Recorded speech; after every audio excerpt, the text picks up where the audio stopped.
depois da Santa Missa, quinta-feira eucarística, a gente vê uma imagem linda aqui do nosso santuário e começamos mais um dia já com as bênçãos de Deus, já renovados para iniciarmos mais uma tarde especial. Aqui no A Vida Não Para, hoje a gente vai descobrir muitas coisas divertidas e, claro, importantes para a sua vida. E para a gente iniciar, vocês lembram daquele papo que a gente teve com um professor do interior do nosso estado, Jean Sampaio, que é o professor do Eu Te Amo, que ele fez as crianças pequenininhas ligarem, né? Deu essa sugestão para ligarem para os pais, dizendo eu te amo, e mostrou toda essa repercussão desse carinho todo das crianças com os seus pais, e foi aquela choradeira aqui no programa, vocês lembram disso? Hoje vocês vão conhecer a escola e os pais das crianças com quem a gente conversou e falou. Eu vou dividir essa história com vocês, para deixar você ainda mais com o coração cheio de amor nessa tarde linda. E além disso, você passa muito tempo deitado na cama, no sofá, em qualquer lugar. Você já ouviu falar num termo chamado bed rotting? Então, o nome disso é apodrecer na cama. Essa é a expressão que quer dizer em inglês. Será que você tem passado muito tempo em cima da cama sem fazer absolutamente nada? Pensando, e o tempo vai passando e você continua sem fazer absolutamente nada? A gente vai conversar com uma psicóloga sobre esse tipo de atitude e que isso pode estar desenvolvendo principalmente um problema psíquico. A gente vai entender um pouco mais sobre isso hoje. Além disso, vamos começar falando de doação de amor e doação de alimentos para quem mais você acha que precisa. Às vezes a gente quer ajudar muito as pessoas que estão próximas da gente, mas esquece que tem muita gente passando necessidade. Agora você vai acompanhar junto comigo, porque o especial compromisso de amor que rolou com os telespectadores de todo o Brasil, com o padre Reginaldo Mazzotti, foi uma das ações humanitárias, uma das maiores ações humanitárias do nosso país. E reuniu muita gente boa, muita gente que ajuda sem olhar a quem. E hoje você vai acompanhar comigo a entrega, porque um total foi 100 toneladas, mas hoje a gente vai te mostrar a entrega de pelo menos 7 toneladas na Diocese de Divinópolis, em Minas Gerais. E é para lá que a gente vai viajar agora. Vamos embora? Evangelizar é preciso.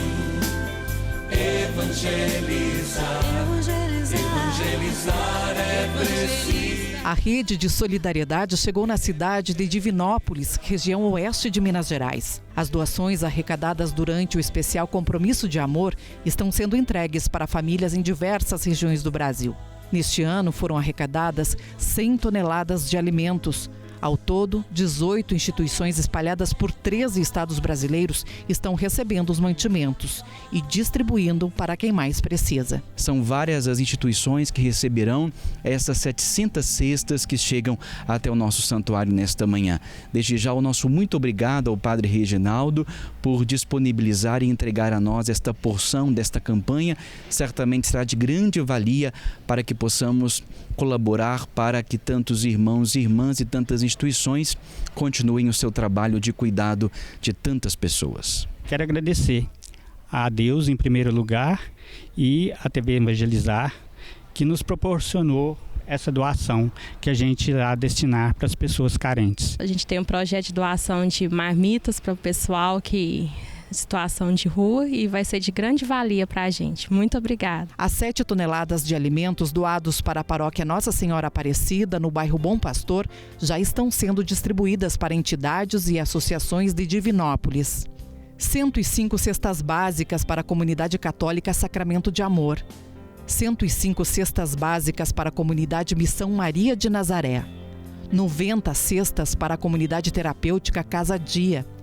100 cestas para a comunidade Aliança de Misericórdia, 50 cestas para a Sociedade de São Vicente de Paulo, 40 cestas para a Pastoral de Rua e Pastoral Familiar, 60 cestas para a Associação Casa Samaritana, 100 cestas para a comunidade Servos da Cruz e 50 cestas para a Associação Jovens Missionários. Levar a luz para quem anda em trevas, levar a paz para quem vive em guerra. Pois eu tive fome e vocês me deram de comer. Tive sede e vocês me deram de beber. Fui estrangeiro e vocês me acolheram. Necessitei de roupas e vocês me vestiram. Estive enfermo e vocês cuidaram de mim. Evangelizar é preciso. É preciso evangelizar. Ah, é tão bom, né? Quando a gente percebe que a nossa ajuda tá chegando para quem realmente precisa de verdade. Como que você faz para participar de tudo isso? Tá aqui, ó. A gente vai colocar aqui na tela para vocês. Você pode entrar em contato com a gente, tirar todas as suas dúvidas e através tanto do QR Code quanto aqui desse telefone, você vai entender como funciona esse processo de doação. Tudo isso, gente, para ajudar o Brasil todo. Já pensou? A tua ajuda chegando lá longe. Isso é bom demais, né? Agora é o seguinte, a gente vai passear. Vou te convidar para você passear junto comigo. A gente vai para uma região, ó. Presta atenção, hein? Floresta Nacional do Araripe. Completa 78 anos. Uma região localizada entre os estados do Ceará, Pernambuco e Piauí. E é para lá que a gente vai agora, porque tem um lugar belíssimo que vocês vão conhecer junto comigo. É uma das maiores conservações de Mata Atlântica do Brasil. E a gente vai apresentar para vocês agora. Vamos embora.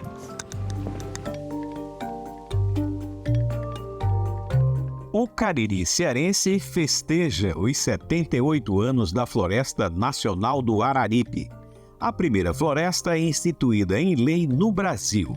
Ela está presente em vários municípios do Cariri, com maior extensão na cidade do Crato.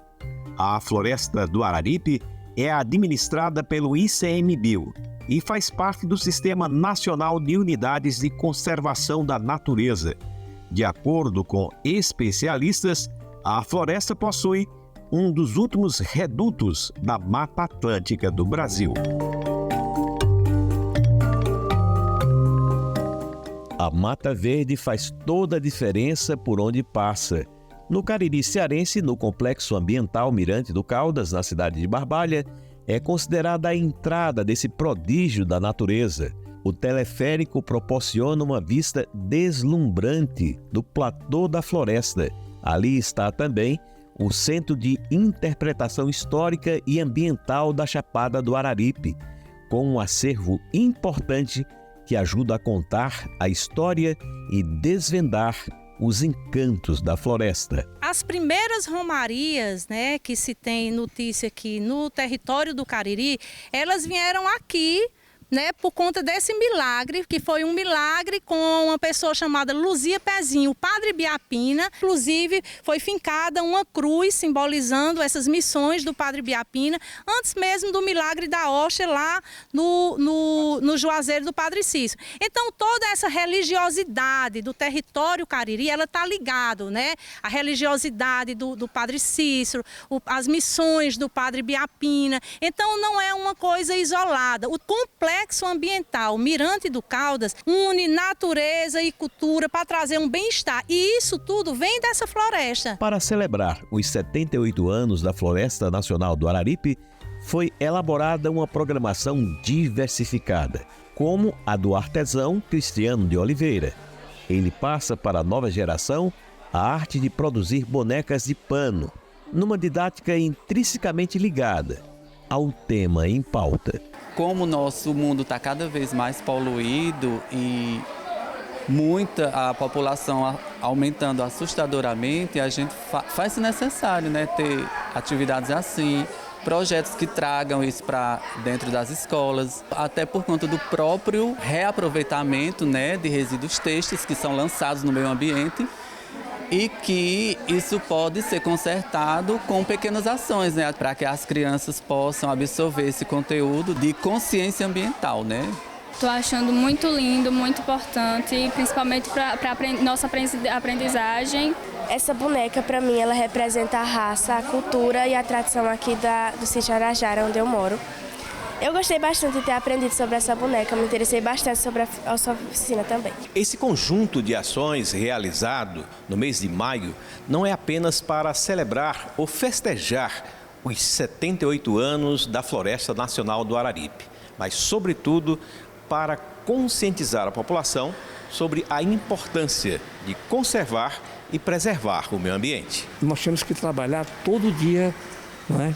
Todos os dias, tentando conscientizar da importância que é a preservação, a conservação da bacia da Chapada do Araripe, né? Dessa flora, não é? Como a gente olhar isso, tem que ter um diferencial. Isso não é igual a qualquer outro local.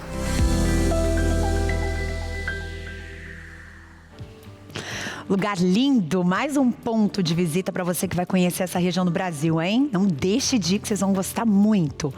E agora eu quero mostrar para vocês as peças, as obras, né, do Danilo Sanches. Ele que é um artista de mão cheia, que trouxe algumas peças pra gente. E a gente está expondo durante a semana aqui no nosso estúdio. E ele que também mudou a vida através da arte. Um professor de educação física que começou a se dedicar aí naquele momento da pandemia às artes plásticas. E tá aí, você que quer saber um pouco mais sobre as peças dele, muitas delas são feitas inclusive com restos de outdoor, né? Aqueles painéis plásticos que iriam pro lixo. E ele acaba fazendo a arte em cima desses painéis e ficam belíssimas. Então, para você que tá assistindo a gente, quer saber um pouco mais, tá aqui o @ dele. E para você que é artista, para você que é artesão de todo o Brasil, como é que eu faço para expor as minhas peças de qualquer canto que você esteja, hein? Às vezes você tá pensando, eu tô muito longe, mas a gente vai dar um jeito de chegar aqui, tá certo? Você vai entrar no nosso Instagram, @evangelizartv, e ali você vai enviar pra gente as fotos, os vídeos das peças que você gostaria de expor e a gente vai trazer pra cá. Que tal? Gostou? Uma semana aqui com a gente divulgando o teu trabalho. Isso é bom demais, né? Eu vou para um intervalo assim, ó, daquele rapidíssimo voando, e daqui a pouco eu volto pra te dar uma informação importante. Você já avisa, liga, manda mensagem para aquele preguiçoso de plantão que não sai da cama de jeito nenhum. Passa dias e dias e dias deitado. Bad routine. O que será isso? Eu volto já.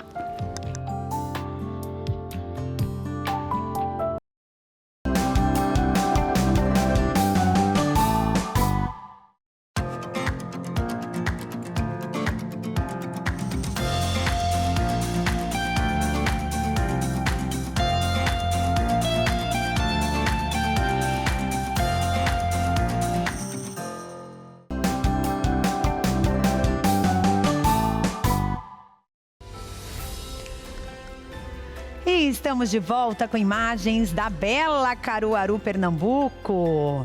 E aí eu te pergunto, você sabe o que quer dizer, o que significa Caruaru? Não? Olha só, Caru significa alimento. E Aruaru significa abundância. Que lindo! Muito legal. 28 graus agora nessa cidade belíssima. O canal para quem assiste de lá é 43.1. Agradecendo demais a audiência de todo o povo de Caruaru, Pernambuco. Obrigada pela audiência, pelo carinho de sempre aqui conosco do A Vida Não Para, com a TV Evangelizar, sempre muito próximos da gente, um povo extremamente acolhedor. Muito obrigada. E agora vamos falar de Eu Te Amo. Tão bom dizer eu te amo, tão bom receber um te amo. Você já fez isso por alguém hoje? Já ligou para alguém e falou, tô ligando só para dizer que eu te amo? Não fez? Então você vai fazer. Sabe por quê? Vou te mostrar. Já te contei a história desse menino, Jean Sampaio, do interior do nosso estado, de Maringá. Aliás, de Londrina. E ele viralizou na internet porque ele pegou os alunos pequenininhos e sugeriu, o que vocês acham de ligar para o papai e para a mamãe para dizer eu te amo? E foi uma surpresa para esses pais receberem uma ligação do filho pequeno dizendo eu te amo. E foi uma emoção só, e um eu te amo no momento que você não está esperando é tão bom, é tão acolhedor. E a gente vai te mostrar agora a escola onde ele dá aula e um pouquinho da história dele com os pais e com as crianças. Vamos embora? Eu te amo. Expressão falada quando queremos demonstrar amor, carinho e afeto por alguém. E quando ouvida, é capaz de emocionar. Mãe, eu só liguei para dizer que eu te amo. Eu também te amo, meu amor. Eu só queria dizer porque eu te amo. Eu tô com saudade. Eu te amo muito. Pai também tá com saudade. Te amo muito. Te amo, tô chegando, tá? Tá, pai. Te amo, é tudo pra mim. Essas ligações foram resultado de uma atividade proposta pelo Jean, professor de educação física em Londrina, no Paraná. O resultado foi uma experiência única e que até hoje emociona quem ouviu a declaração. Na estrada, parando o carro, ouvir o filho, ouvir um "eu te amo" inesperado, faz muita diferença no dia da gente, na semana da gente, né? Eu costumo falar que, além de ser pai, eu sou um fã dele. Difícil. Mateus é tudo da nossa vida. A emoção de ver como que eles se amam, como que tem cumplicidade ali. Existia muita saudade, mas isso é fruto de cumplicidade entre pai e filho. Elimara também recebeu uma ligação surpresa da filha Sofia. Foi uma coisa assim muito boa de se receber, né? Como todo "eu te amo" dela é bom, mas aquele assim foi diferente, né? Uma situação diferente, foi muito bom. Fazer a diferença enquanto professor, essa é a missão do Jean e tem dado certo. No ambiente escolar, as crianças aprendem mais do que as disciplinas básicas. Todos os dias, eles vivem experiências e lições que vão levar para o resto da vida. A ligação do "eu te amo" também está guardada na memória dos pequenos. Eu fiquei com medo dela, sabe? Tipo, falar o que aconteceu, a Sofia tá bem, meio tá dinâmica. Aí depois ela entendeu tudo. A emoção foi grande quando eu, liguei pro meu pai, porque ele tava viajando faz uma semana e eu tenho um amor grande por ele. Porque, ele fez eu desde pequeno e eu sempre amo ele, eu quero que ele tenha uma vida muito abençoada por Jesus. É muito gratificante pra gente, né? Saber que esse elo entre pai e filho, que normalmente não é tanto assim, né? Não são todos os pais que acabam permitindo um relacionamento assim com os filhos. Eu tive isso com meu pai, lembro muito também dos ensinamentos que ele me deu. Meu pai hoje já faleceu, mas é um prazer enorme, né? A gente vê o ser humano que o filho da gente está se tornando. É muito bom saber que você é amado, você é respeitado pelos pais, pelos alunos. Saber que você é inspiração e que você leva a educação de uma forma diferente é muito bom.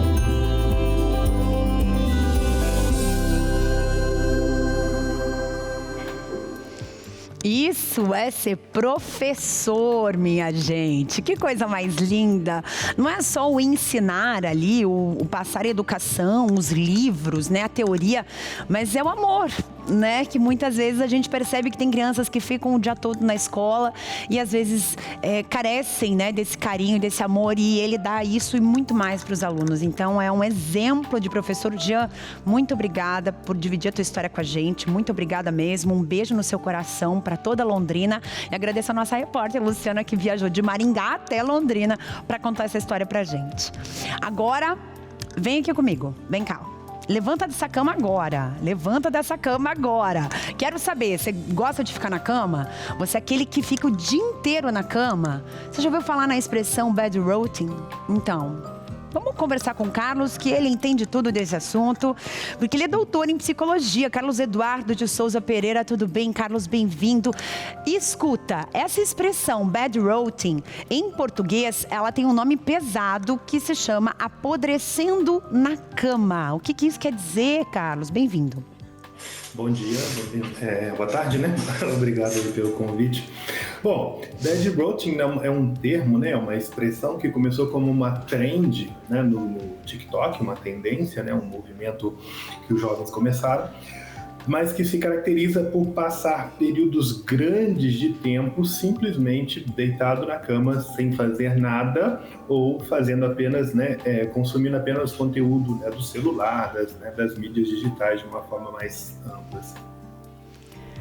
Certo. E o que você diria para quem vive essa rotina? A gente tem aqui um número que é um alerta que a gente também faz. A gente vem falando bastante da geração Z, que nasceu entre 1995 e 2010, né? E a gente percebe que esses anos, essa sequência de anos, tem uma geração, obviamente, eu não estou falando de todo mundo, né? Tem gente que tem muito o que fazer na vida, levanta cedo, vai trabalhar, mas também a gente percebe que tem muita gente nessa faixa etária de idade que passa praticamente a vida dentro de um quarto, né? Ou em cima de uma cama, ou em cima de um sofá. O que você diria aí principalmente para essa geração e para os pais dessa geração? Acho que a gente tem um grande desafio aí com essas, né, gerações, essa geração Z e depois, né, o que a gente começou a chamar de geração alfa, que são, né, jovens, né, crianças e jovens que nasceram já imersos aí num mundo completamente digital, né? Então, essa imersão no mundo digital, ela traz algumas distorções, ela traz algumas modificações nos padrões de comportamento, e essas modificações, elas, para aqueles que não experienciaram, né, que não viveram uma realidade que não seja essa, completamente digital, ela, às vezes é difícil de perceber como ela é problemática. Por exemplo, né, então a gente observa que este padrão de ficar o dia todo na cama, o dia todo, né, fora aí um pouco, né, do contexto de social, do contexto de trabalho, enfim, isso é uma forma, né, começou como uma forma de protesto, né, contra aí a pressão do mundo do trabalho, a sobrecarga do trabalho, né, que a gente sempre experimentou, mas que foi levada para um ambiente, assim, um lugar de uma certa distorção, né, onde, né, as pessoas confundem passar o dia todo na cama com uma forma de autocuidado, né? Isso não é autocuidado, né? Isso, na verdade, é uma esquiva, é uma forma de procrastinação que, com o passar dos anos, né, do tempo, né, não necessariamente anos, tem uma tendência de levar os jovens a terem dificuldade de lidar com a realidade, a dificuldade de lidar com problemas, né, concretos da vida cotidiana, com o trabalho, tá? Então, quanto maior a sua fuga, né, dos problemas, quanto maior a sua esquiva, né, daquilo que é desafiador, maior a procrastinação e maior a sensação de uma coisa que a gente chama que é vulnerabilidade. Então, quanto mais eu evito, né, enfrentar aquilo que me causa desconforto, mais eu me sinto vulnerável, e quanto mais eu me sinto vulnerável, mais propenso a quadros psicopatológicos, como ansiedade, depressão, fobia social, né? Então, tem uma série de problemas que podem ocorrer a partir, então, dessa distorção daquilo que, né, em essência, seria aí o bad routine. E me diz uma coisa, essa questão da fobia social, a gente percebe cada vez mais, né, esses jovens simplesmente tirando, né, se retirando das situações de convívio social. Por exemplo, não, eu vou mandar uma mensagem, para que eu vou ligar? Né? O evitar falar com a pessoa no telefone, ou o evitar, por exemplo, ir numa reunião. Não, vamos fazer online. Quer dizer, isso tudo já está fugindo desse relacionamento físico ali, do tete-a-tete, do olho a olho, do conversar, como é que vai ficar esse futuro, né? A ideia, né, e aí de fato esse é um dos grandes desafios, né, para as gerações que estão chegando e para os educadores, enfim, para os pais, é tentar dimensionar de uma forma adequada, né, o uso da tecnologia e a inserção da tecnologia em nossas vidas, de maneira que, né, o celular por si só ele não é, né, um ente aí problemático. O grande desafio é a forma como ele é utilizado. Por quê?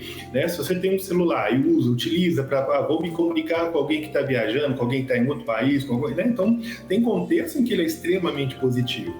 O problema é quando a gente começa a substituir interações presenciais, né, por interações aí, virtuais, para fugir de novo, né, do desconforto que às vezes é lidar, né, às vezes o trabalho, né, eu não quero ter o trabalho de sair. Tá? E então isso vai gerando cada vez mais uma sensação de que a vida, né, real, a vida, essa vida mais real, né, não consigo achar um outro termo, ela vai sendo menos valorizada por esses jovens do que a vida virtual. Por quê? Porque é muito mais fácil, né? Usar o celular para resolver todos os problemas da vida é muito mais fácil. Mas o problema ele não é uma ferramenta que foi pensada, que foi planejada, né? Que tem aí estudos de longo prazo pensando nos efeitos disso. Não, importante. Foi inventado, né? Foi incorporado e a gente tem utilizado de formas cada vez mais danosas, né? Precisamos encontrar um equilíbrio. Isso é muito, muito importante mesmo. Bem, vamos fazer o seguinte, você está em Minas Gerais, mas eu já te convido a vir para o nosso estúdio quando você estiver em Curitiba, né? A gente está online aqui, mas eu te convido pessoalmente para vir para cá, para a gente conversar aqui no nosso sofá, tá bom, querido? Muito obrigada pela tua presença aqui e pelos esclarecimentos que foram super importantes. Ok, obrigado, será um prazer. Obrigada. Tchau, tchau, Carlos, até mais. Muito bom, né, gente? Agora vamos fazer o seguinte, vamos passar por aqui? Vamos passar aqui no escurinho do cinema, agora clareou. É o seguinte, deixa eu contar uma notícia muito legal e muito importante para você que está aí do outro lado. O nosso estado, Paraná, é o primeiro estado do Brasil a instituir uma rede de ajuda humanitária, que se estende para todo o país. Olha que legal. Essa lei foi sancionada essa semana e ela institui uma rede estadual de ajuda humanitária. Olha que interessante. Isso já está acontecendo no Rio Grande do Sul. Muitos estados ajudando. E agora isso virou lei. Lucas Marconsoni conta pra gente. Com o objetivo de oferecer assistência emergencial e acolhimento a pessoas em situações de vulnerabilidade após crises humanitárias, como desastres climáticos, o governo do Paraná sancionou a lei inovadora de criação da Rede Estadual de Ajuda Humanitária. A proposta se destaca por sua abrangência nacional, sendo a primeira do país neste modelo. É uma lei que mostra que os estados têm que se ajudar e tem que haver uma facilidade, né? Uma desburocratização, uma maneira que todos possam trabalhar e se auxiliar, afinal, estamos no mesmo país, vivemos sobre o mesmo território. A nova lei prevê ações mais rápidas e humanitárias não apenas no estado do Paraná, mas também em outros estados da federação. Com a nova rede de ajuda humanitária, campanhas de arrecadação e doações chegarão mais rápido a quem precisa. A lei autoriza que sejam empregados recursos financeiros, que sejam destinados materiais, emprego de pessoal, em apoio complementar às ações que outros estados possam estar desenvolvendo e que obviamente necessitam de apoio e que naquela situação específica não tem mais capacidade de resposta. Uma comissão permanente composta por membros da Superintendência Geral de Ação Solidária, Coordenadoria Estadual da Defesa Civil, Secretaria de Desenvolvimento Social e Família e a Secretaria de Justiça e Cidadania será responsável pela gestão da rede, que complementa outras ações do governo do Paraná, como o Fundo Estadual para Calamidades Públicas, o FECAP, que já assistiu mais de 80 municípios com cerca de 34 milhões de reais em recursos. Com a criação desse fundo, o Estado consegue repassar de forma rápida e dinâmica recursos aos municípios para que se restabeleça novamente aquela situação da normalidade. É isso aí. Então, para todos os estados, essa ajuda vai chegar. Isso é muito legal, né? Todo mundo entrando nessa onda humanitária. Agora, fica uma pergunta. Você sabe qual o direito das vítimas das enchentes? Você sabe qual é o direito na prática mesmo? Na questão do FGTS, salário, contas de luz? Porque as contas, elas literalmente continuam, né? E aí, como é que vai ficar a situação financeira dessas pessoas também? Eu vou conversar aqui com uma advogada, que é a Maria Vitória Costaldello Ferreira, que é especializada em direito do trabalho. Tudo bem? Bem-vinda. Obrigada por ter aceito o nosso convite. Bem, aí a gente tem pelo menos mais de 2 milhões de 2 milhões de pessoas numa situação triste no Rio Grande do Sul. E entre essa quantidade, são pelo menos 538 mil desabrigados. Quer dizer, gente que perdeu absolutamente tudo, né? Desde documentos, desde a história da família, fotos, móveis, roupas, tudo. Como é que vai ficar daqui para frente? Porque a gente imagina que, né, muitos deles têm um emprego ou tinham pelo menos emprego, trabalhavam nas cidades. Como é que vai funcionar tudo isso? Certo.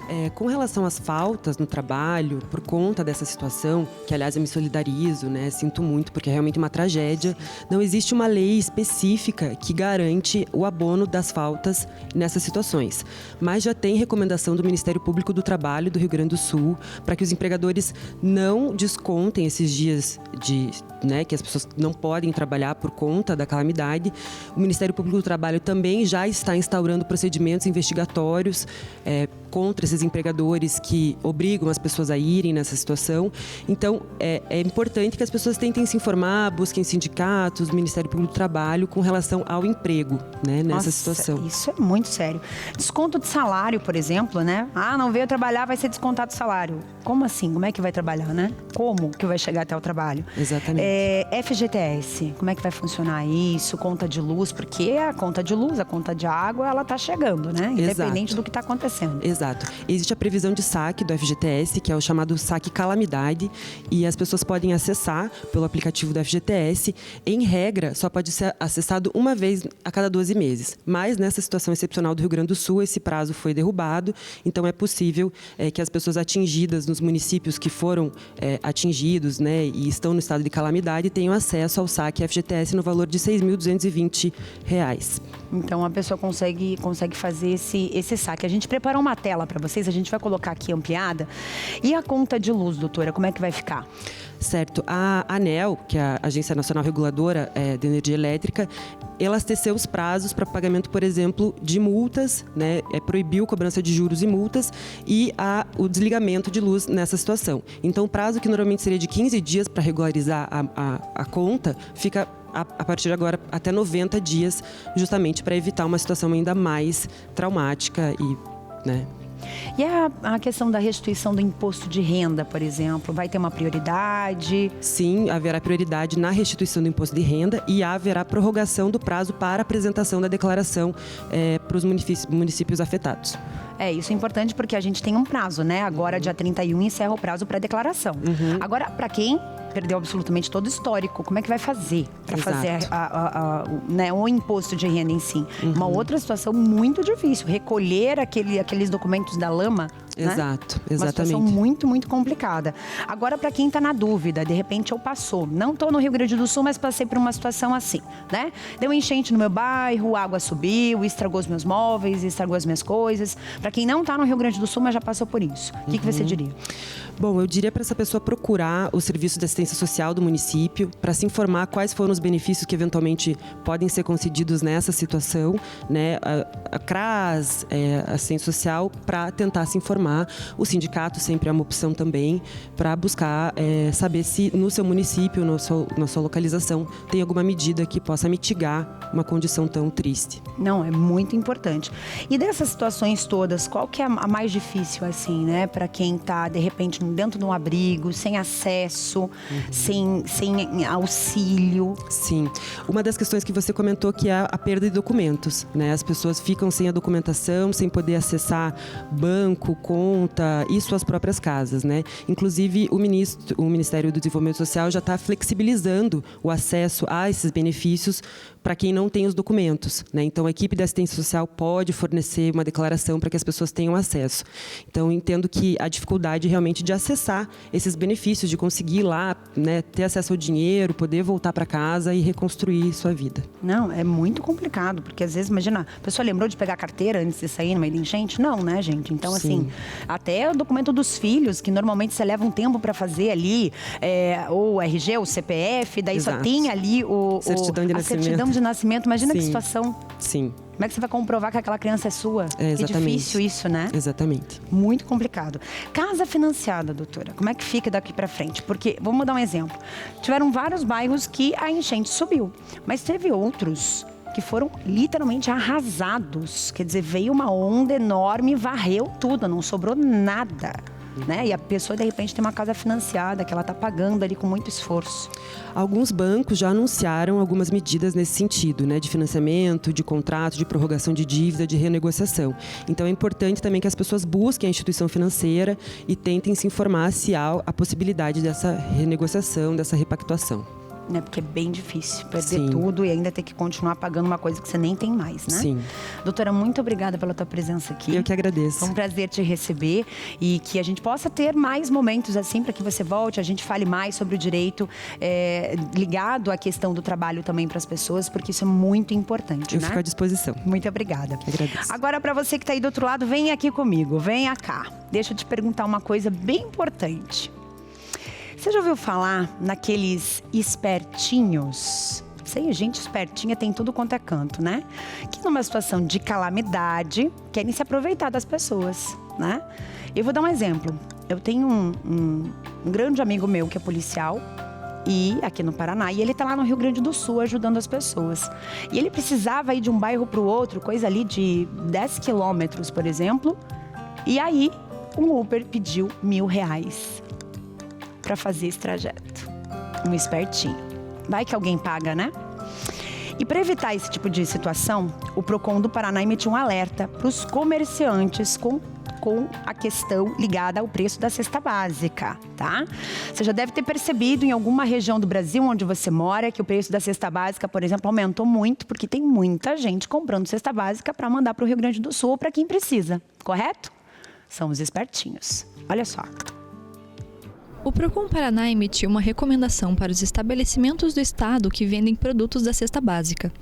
O alerta procura coibir a eventual alta de preços de produtos, em especial o arroz, em razão da situação de calamidade pública em decorrência das chuvas que atingem o Rio Grande do Sul. O objetivo dessa recomendação é, caso haja limitação quantitativa na venda desses produtos, que o consumidor seja prévia e devidamente informado. Vamos lembrar que o Código do Consumidor proíbe a limitação quantitativa. Todavia, em situações justificáveis, como é o caso do que está acontecendo, da tragédia que está acontecendo no Rio Grande do Sul, é possível sim a limitação quantitativa, de novo, desde que o consumidor seja prévio e devidamente informado. Caso seja constatado um aumento injustificado, as sanções previstas no Código do Consumidor serão aplicadas. O órgão estadual vai monitorar os preços por meio do aplicativo Menor Preço, programa do Nota Paraná. Se o consumidor encontrar abusos, pode denunciar nos canais online de atendimento do Procon Paraná. Isso também, a gente está falando aqui do Paraná, mas faz isso na tua região também, né? Você que está no Norte, Nordeste, Centro-Oeste, qualquer região do Brasil, procure os seus direitos, porque a cesta básica ela estava num valor. Isso está acontecendo em todo o Brasil, tá, gente? Não é só por aqui no Sul, não.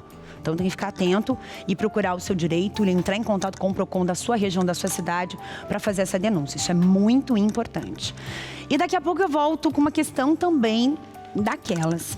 Você já imaginou o que pode causar uma água de enchente na tua pele, no teu organismo, as bactérias? Você sabe ou não sabe? Daqui a pouco a gente vai descobrir junto, aqui na Vida Não Para. Eu volto já.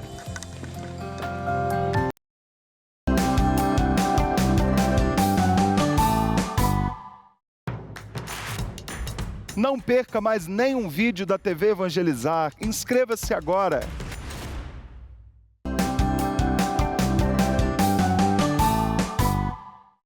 E estamos de volta com a imagem da Bela Chapecó, em Santa Catarina. Ela é conhecida como Cidade das Rosas também. 19 graus agora em Chapecó. Cidade linda também, para quem não conhece Chapecó tem que conhecer. E por lá o canal é 26.1. Agradecendo a audiência dos catarinenses. Muito obrigada a todos de Chapecó, Santa Catarina. Um beijo no coração de vocês. Agora, vamos falar um pouquinho sobre um assunto que a gente se coloca muito no lugar do outro, né? Você já fez esse exercício mental, se colocar no lugar do outro? Imagina a água subindo, molhando seus móveis, suas coisas, seus eletrodomésticos, suas roupas, seus documentos, a sua história, os seus quadros, seus objetos de decoração, seus tapetes, seu sofá, sua cama. Aquela roupa de cama que você nem usou ainda, tá? Dobradinha no armário, cheirosinha, guardadinha lá. Já pensou? Tudo isso está no meio da enchente. Mas tem algo mais complicado. É o que a água dessa enchente pode causar na sua saúde. Porque ali tem de tudo nessa água que está subindo. É uma água que vem dos rios, vem do esgoto, vem de todos os cantos. Eu vou conversar agora com um especialista que é o Dr. Fábio Bombarda. Ele é infectologista, fala com a gente de Araçatuba, São Paulo. Boa tarde, doutor, bem-vindo. Bem, a gente sabe que a questão material é muito importante, mas a nossa saúde é muito mais importante ainda, né? A gente pensa muito no material, no que foi perdido, no alimento, mas e aí, a nossa saúde, como é que fica diante de tanta sujeira? Boa tarde a todos. Na verdade, este é um grande problema. A dinâmica, da transmissão dos vírus, das bactérias, das doenças habituais, ela se modifica totalmente nestas situações de catástrofe. Existe, inclusive, uma ideia, para a gente entender, de uma linha do tempo.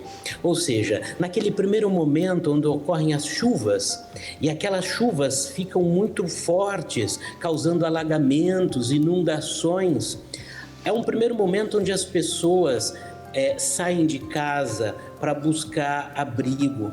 Esse primeiro momento, essas águas contaminadas que saem dos bueiros, que saem dos esgotos e que se misturam com entulhos, com lixo que está nas ruas, as pessoas num primeiro momento acabam tendo um risco muito grande de se machucar, de ter cortes profundos, risco de ter tétano, doenças cutâneas pelo contato direto desta água contaminada com a pele. E não só isso, risco de traumas, uma fratura, uma queda. Lembrar que nós temos pessoas doentes, idosos, pessoas que são dependentes de cuidados às vezes, e muitas vezes até crianças. E com isso aumenta-se o risco do contato com as mucosas desta água contaminada. E aí a gente, depois dessas doenças de pele, passamos a observar as doenças graves, que são as diarreias infecciosas. Diarreias que são causadas pelo contato com água contaminada, com esgoto, por exemplo. É um salto grande de mortalidade, de morbidade. As pessoas adoecem muito por conta de diarreia, principalmente crianças e idosos. E à medida que essas pessoas vão se aglomerar em locais para ficarem abrigados, a gente tem um aumento do risco das doenças respiratórias. Não só de pneumonia, mas também como de gripe. Existem surtos de gripe, de Covid, inclusive. E nas crianças, o vírus sincicial respiratório, metapneumovírus, é aquelas viroses típicas da infância que também começam a aparecer e às vezes em surtos. Isso em locais nem sempre adequados, né? Em locais onde as pessoas muitas vezes ficam aglomeradas. Aí, num tempo depois, né, após 5, 7 dias, onde as pessoas tiveram contato com aquela água contaminada, muitos podem desenvolver uma doença que nós tememos muito, que é a leptospirose. Leptospirose, que é aquela doença bacteriana aguda, em que apenas pelo contato com a pele, mesmo estando íntegra, pode determinar uma infecção que nem sempre é fácil de fazer o diagnóstico e que em 10% dos casos pode evoluir com quadros gravíssimos e até a morte. Ademais, temos também as hepatites, por exemplo, a hepatite do tipo A, que também é de transmissão pela água contaminada. E assim, doenças infecciosas, vírus e bactérias de diversas formas vão acometendo essas populações, vítimas dessas inundações, em tempos diferentes, com dinâmicas diferentes de aparecimento. Certo. E não basta isso, né? Ao final, quando a água começa a diminuir, a gente tem a tendência à proliferação, por exemplo, de mosquitos que causam infecções, como o mosquito da dengue, que pode trazer aí novos surtos num segundo tempo, né? Os surtos de dengue, zika, chikungunya, várias doenças que ameaçam essa população de maneira muito peculiar. Doutor, para a gente finalizar, eu queria que o senhor falasse sobre as vacinas. Bem, essas pessoas já tiveram contato com essa água e o que tem que ser feito agora, daqui para frente? Que tipo de vacina você precisa tomar depois de ter contato com essa água? E dá uma dica para quem está assistindo a gente, de repente está indo para o Rio Grande do Sul para ajudar por lá, ajudar as pessoas que estão lá, ajudar a limpar as casas, ajudar a cuidar dos animais que estão em abrigos. O que o senhor diria de vacina antes de ir para lá? Bem, o mais importante é que nós tenhamos as nossas vacinas em dia. A nossa caderneta de vacinação tem que estar em dia. Então, isso é muito importante. Existe uma necessidade, em algumas situações, há recomendações especiais para socorristas e voluntários que vão até o local para ajudar, né? Não só a vacina da gripe, que é da influenza, vacina do Covid, estar vacinado contra hepatite A, que também é de transmissão pelas águas contaminadas, né? Além do mais, existem algumas recomendações de antibiótico profilaxia, ou seja, alguns antibióticos que podem ser usados profilaticamente em locais onde há muito risco de leptospirose. Então, existem caminhos, né, para poder fazer a ajuda adequada. É necessário procurar um atendimento médico, procurar um serviço de saúde para atualizar a sua caderneta de vacinação, né, antes de poder ir para lá. Tá certo. Muito obrigada, doutor, pela tua ajuda, por todas as orientações. Um abraço para você, boa semana. E obrigada pelas informações que foram muito esclarecedoras para a gente entender, né, na prática como é que vai funcionar tudo isso. Tchau, tchau, doutor. Muito obrigada. Obrigado. Até mais. Agora a gente vai conversar com o Odilon. Ele traz mais informações pra gente de tudo o que está acontecendo no Brasil e por aqui também, né, Odilon? Bem-vindo. Boa tarde, Carla. Boa tarde para todos. Pois é, depois da tempestade de Porto Alegre, né, mais dias difíceis por lá. Os relatos de agora, se por um lado trazem a tranquilidade do fim dos alagamentos, pelo menos o recuo das águas, né, revelam também dureza que é perceber o que apareceu com o baixar das águas. Você estava, inclusive, comentando isso, né, água contaminada. Porto Alegre agora convive com mau cheiro, esgotos expostos, lixo boiando, convive com ratos e muitos animais mortos. Bom, boletim da Defesa Civil subiu para 151 o número de mortos em consequência dessa tragédia histórica. Neste momento, 104 pessoas estão desaparecidas. São mais de 2.100.000 pessoas afetadas. Pela primeira vez, desde a última segunda-feira, hoje, em Porto Alegre, o nível do Guaíba ficou abaixo dos 5 metros. No entanto, mais a sul, a Lagoa dos Patos chegou a subir 30 centímetros em 48 horas. Tudo reflexo das chuvas fortes lá do começo da semana no Vale do Taquari, por exemplo. Em meio a toda a confusão, né, que acontece em Porto Alegre, no Rio Grande do Sul, a gente agora fala de boa vontade. Do ladinho de Porto Alegre, bairro de Matias Velhas, na cidade de Canoas, há muitos abrigos. Entre eles, um que tem mais de 2.000 animais que escaparam dos alagamentos. A situação é difícil, né, para quem trabalha por lá, muito trabalho voluntário. E as pessoas dependem de doação, ração para cães, gatos e outros animais. Precisam de água potável, de medicamento. Os voluntários montaram até um hospital de campanha, meio ao improviso, né, para cuidar desses bichos. Tem animais de filhotes aos mais idosos, né? E com a queda de temperatura eles também precisam de cobertores, né? E até madeira para que possam ser feitos abrigos para todos eles. Vou até destacar, essas imagens são da ONG Força Animal, que é uma ONG aqui de Curitiba, que foi com as suas veterinárias, com toda uma equipe, com um caminhão cheio de doação de ração e de água para esse abrigo. Fica em Matias Velho, Canoas. Então, por lá, estão chegando de 30 em 30. Né? É muito bichinho, muitos reencontros, né? Muitas famílias estão indo buscar os seus animais. Está aí a Dani Save, que é uma das fundadoras da ONG, ela está ajudando bastante o pessoal por lá e eles precisam de muitos voluntários, de médicos veterinários para ajudar no cuidado com os animais. E chegam animais de todo porte, animais desde filhotes até os mais idosos, grandes, pequenos, enfim, aves, répteis, tartaruga já está chegando por lá também. Então, para a gente ter essa atenção e quem puder ajudar, por favor. Entre os que sobreviveram, né, os que podem e conseguem um pouco de abrigo são resgatados, um alívio, né, e muito trabalho pela frente.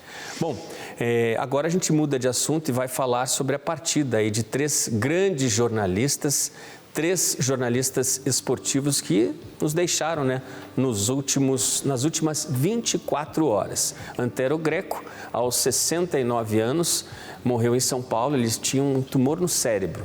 A morte foi confirmada às 4 horas da manhã desta quinta-feira. Uma referência, né, no jornal Estadão e também nos canais da ESPN Brasil, isso há mais de 2 décadas, pelo menos. Aí. No Rio, o queridíssimo radialista flamenguista, Apolinho, né, Washington Rodrigues, morreu também de câncer, aos 87 anos de idade. A morte foi confirmada ontem à noite no Hospital Samaritano, que fica na Barra da Tijuca. Apolinho chegou, inclusive, a ser treinador do Flamengo, o time dele de coração, no ano de 1995. E, por fim, uma voz única se apaga, o eterno Silvio Luiz, que tinha 89 anos. Ele morreu nesta quinta de manhã em São Paulo, no Hospital Oswaldo Cruz. Ele faleceu, de acordo com o que disse o hospital, por falência múltipla de órgãos. Inclusive, ele fazia uma transmissão há pouco mais de 20 dias, passou mal e foi levado para o hospital, estava internado até o falecimento. E Silvio Luiz, dono de tantos bordões, né? Eu cresci ouvindo muitos deles, queria chamar a atenção do telespectador: olho no lance, ou então um gol perdido, pelo amor dos meus filhinhos. Marcas que ele deixa, né? Inesquecíveis, todos vamos sentir saudades. E agora a gente preparou um clipe rapidinho para lembrar desses caras. Também já aprendi a não ter vergonha de esconder, de ficar mesmo, de ficar assim com os olhos mesmo. Eu falei, pô, daí, se eu posso rir, por que eu não posso chorar? Se eu estou sendo espontâneo na brincadeira, por que eu não posso ser no momento em que talvez quem está do lado de lá também está sentindo o mesmo que a gente, né? O Flamengo ganhou, 2-0, 2 gols do Zico. O Zico deu a camisa para ele, inclusive. É isso. Todo mundo rubro-negro. E a família nesse caminho todo foi fundamental, no suporte, fundamental. tudo Sem isso. A família é excesso de tudo, né, companheiro? Sem a família unida, você não vai a lugar nenhum. Belo cabelo, hein, Marcos? Depois dá um endereço pro seu barbeiro. Sua cabelo do Às vezes os caras me mandavam a narração que eu não acreditava que tinha feito aquilo. Todos os nossos sentimentos, né, aos fãs, amigos e familiares desses grandes caras que nos deixaram. Um abraço forte para todas as famílias. A gente encerra o programa por aqui. E agora você fica com Simplesmente. Amanhã a gente se vê. Tchau. Boa tarde.